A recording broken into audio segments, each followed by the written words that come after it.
Os Seis que Tudo Conseguiam. Um conto de fadas dos irmãos Grimm. Houve uma vez um homem entendido em muitas artes. Como soldado, tinha se comportado corajosamente durante a guerra e muitas vezes tinha arriscado a vida.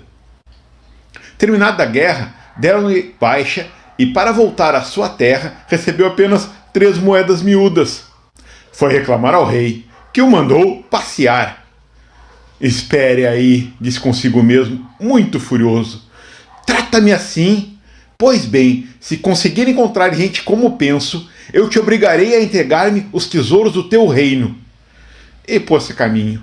Atravessando a floresta, avistou um homem que arrancava árvores com a mesma facilidade com que se arranca espigas de trigo. Queres entrar a meu serviço? Disse ele, e vir comigo em busca de aventuras? Não vejo inconveniente, respondeu o outro, mas deixe-me primeiro levar a minha mãe este feixe de lenha para o inverno, e depois te seguirei. Amarrou o feixe de 6 carvalhos, dos maiores, e levou-os tranquilamente, sem mesmo vergar com o peso. Daí a pouco voltou, e então ambos puseram-se a caminho. Nós dois teremos de conseguir tudo no mundo, disse o soldado. Ao sair da floresta, viram um caçador que, de joelhos, apontava a espingarda. Mas por mais longe que olhassem, não viram sequer a mostra de caça. Para quem estás apontando? Perguntou-lhe o soldado. A 2 léguas daqui, respondeu o caçador, está o moscardo pousado no galho de um carvalho. Eu quero arrancar-lhe o olho esquerdo. Dizendo isto, atirou. Olha, disse-lhe o soldado, um atirador da tua força faz-me muita falta. Queres vir conosco? Nós 3 juntos podemos conseguir tudo neste mundo. O caçador aceitou de boa vontade. Mais adiante topara com 7 grandes moinhos de vento, cujas asas giravam furiosamente, muito embora não houvesse no ar a mais leve brisa. O soldado disse, não sei o que faz girar os moinhos, pois não há o menor sopro de vento. Depois de terem contemplado maravilhado esse espetáculo, continuaram o caminho. 2 léguas mais adiante, viram empoleirado numa árvore um homem que tapava uma da narina com o dedo, ao passo que assoprava com a outra. O que está fazendo aí? Perguntou-lhe o soldado. Estou assoprando para fazer girar os 7 moinhos de vento que estão a 2 léguas daqui. Deveis ter passado por eles há pouco.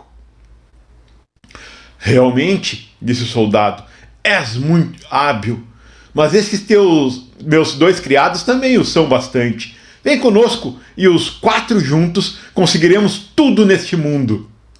A proposta agradou ao homem que assoprava e que logo desceu da árvore e foi com eles. Pouco mais adiante encontraram um homem muito alto, que se mantinha num só pé, ao passo que amarrava o outro com uma correia. Então o soldado disse-lhe, que diabos estás a fazer, bom homem? Sou um corredor, respondeu ele, e para não correr demais, amarrei uma perna, pois se tenho as 2 livres, corro mais veloz do que voam os pássaros. O quê? Replicou o soldado. Com semelhante capacidade não fazes melhor figura no mundo. Vem conosco e farás fortuna. Nós todos juntos conseguiremos tudo. O corredor aceitou e foi com eles. Um pouco mais adiante encontraram um homenzinho gorduchinho, que trazia o chapéu caído sobre a orelha esquerda e andava todo pimpão. O soldado disse-lhe, que cara mais engraçada a tua! Não andes com o chapéu assim caído na orelha, senão te julgarão um bêbado ou um doido.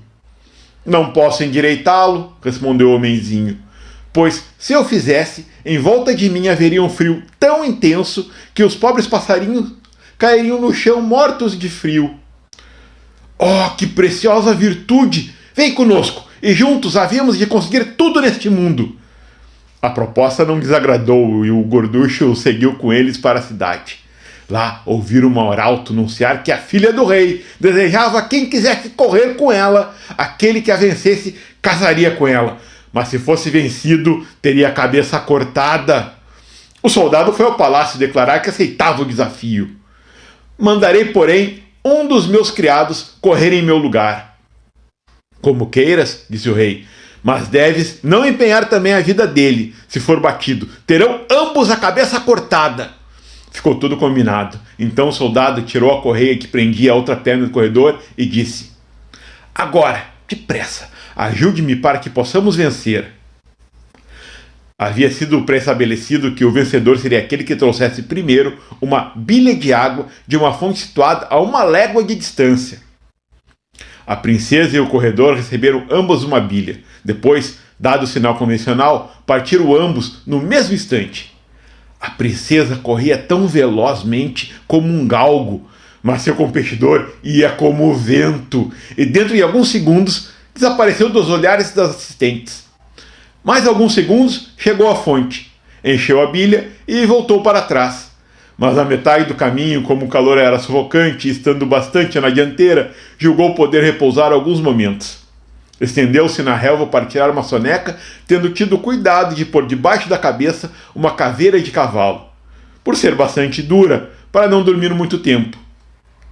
Entretanto, a princesa também chegara à fonte, enchera a bilha e apressava-se a voltar com ela cheia de água. Ao ver o corredor estendido no chão dormir, disse muito satisfeita: o inimigo estás em minhas mãos. Aproximou-se dele, despejou a bilha que ele pusera ao seu lado e continuou a corrida. O soldado e os companheiros admiravam-se de não verem o corredor aparecer. O caçador, então, que tinha um olhar de lince, olhou com muita atenção para o lado da fonte e viu que estava dormindo estendida no chão. Então, apontando a espingarda, disparou com tanta precisão que a bala, sem tocar no dorminhoco, tirou-lhe a caveira do cavalo de sob a cabeça. O corredor acordou. De um pulo, pôs-se de pé e viu a bilha vazia, enquanto a princesa já lhe passara adiante e ia longe. Sem perder a cabeça, correu como uma seta para a fonte, encheu a bilha e, voando sempre como o vento, chegou ao ponto de partida com um avanço de 10 minutos. O vencedor nem sequer ofegava. Só agora tive que levantar um pouco as pernas, pois antes não podia dizer que era uma corrida. O rei ficou desconsolado, e muito mais ainda a princesa por ter de casar-se com um simples soldado, um vilão sem origem, nem fortuna. Então tramaram um jeito de livrar-se dele e dos outros companheiros. Após ter refletido um pouco, o rei disse: consola-te, minha filha, achei um meio, e não te preocupes, que não voltarão mais. Dirigindo-se ao soldado, o rei felicitou-o pela vitória e disse: agora vamos festejar o acontecido. Vamos comer e beber alegremente. Mandou-os entrar todos para uma sala toda construída de ferro. As portas eram de ferro e as janelas guarnecidas de barras de ferro. Na sala estava posta a mesa, coberta das mais finas iguarias. O rei disse: entrai e comei à vontade. Depois do festim, no momento da sobremesa, o rei mandou trancar a porta e acender sobre o assoalho um grande fogo. Mandou aquecer até que o ferro com que ele construíra a sala ficasse rubro. O cozinheiro obedeceu à ordem do rei e os 6, sentados à mesa, começaram a sentir um calor infernal. Pensaram primeiro tratar-se dos efeitos dos vinhos deliciosos que haviam bebido, mas, aumentando o calor sempre mais, quiseram sair. Então perceberam que estavam presos e que o rei queria fazê-los perecer miseravelmente. Esse maroto não contou comigo, disse Gorducho. Provocarei um tal frio, tal que o fogo se envergonhará. Endireitou o chapéu na cabeça, enterrando até as orelhas. Imediatamente produziu-se um frio que venceu o fogo, a ponto das comidas que ainda sobravam nos pratos gelarem completamente. E os próprios convidados batiam um queixo. Algumas horas depois, o rei mandou abrir a porta, esperando ver os soldados e seus companheiros todos calcinados. Mas, quando abriu a porta, eles precipitaram-se para fora, gritando: uma sala de jantar fresca é de certo agradável, mas Vossa Majestade exagerou um pouco. Tivemos um frio medonho, tanto assim que o resto da comida nos pratos ficou dura de gelo.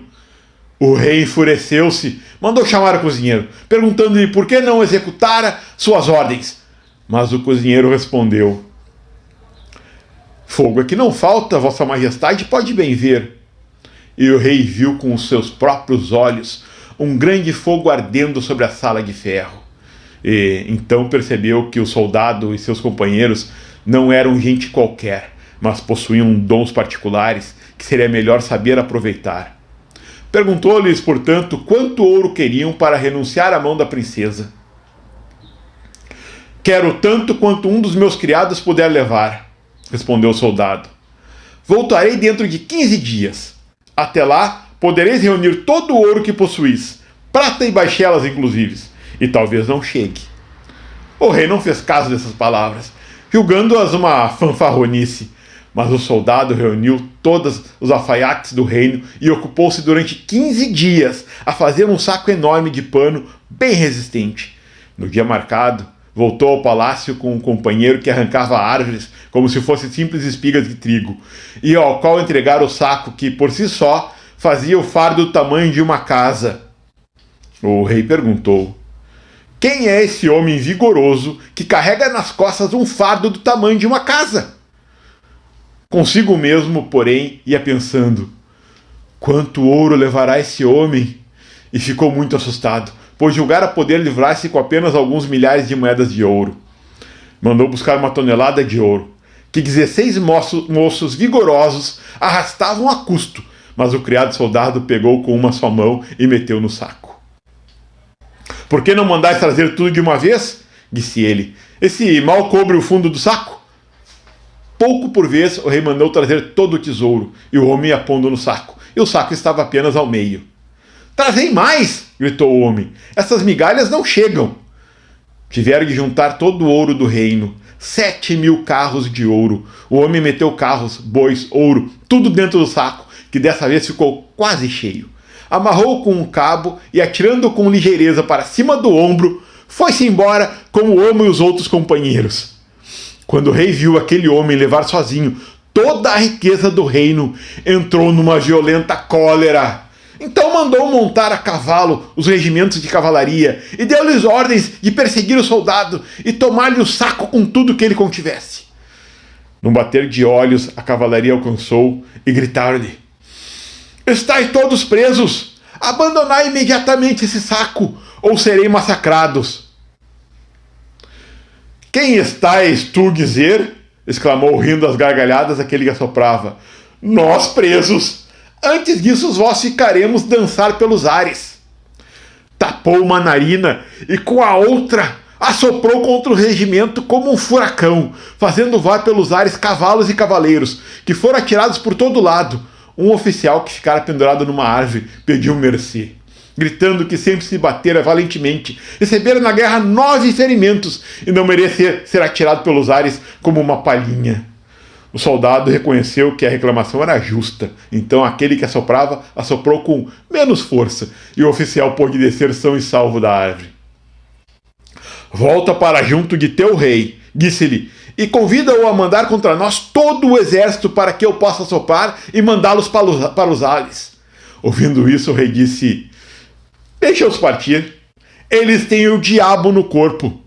Reconhecendo que todo o seu poder era sem efeito sobre esses homens, nunca mais os importunou. O soldado repartiu aquela riqueza entre todos os companheiros e, apesar de terem vivido longos e longos anos, nunca chegaram a ver-lhe o fim.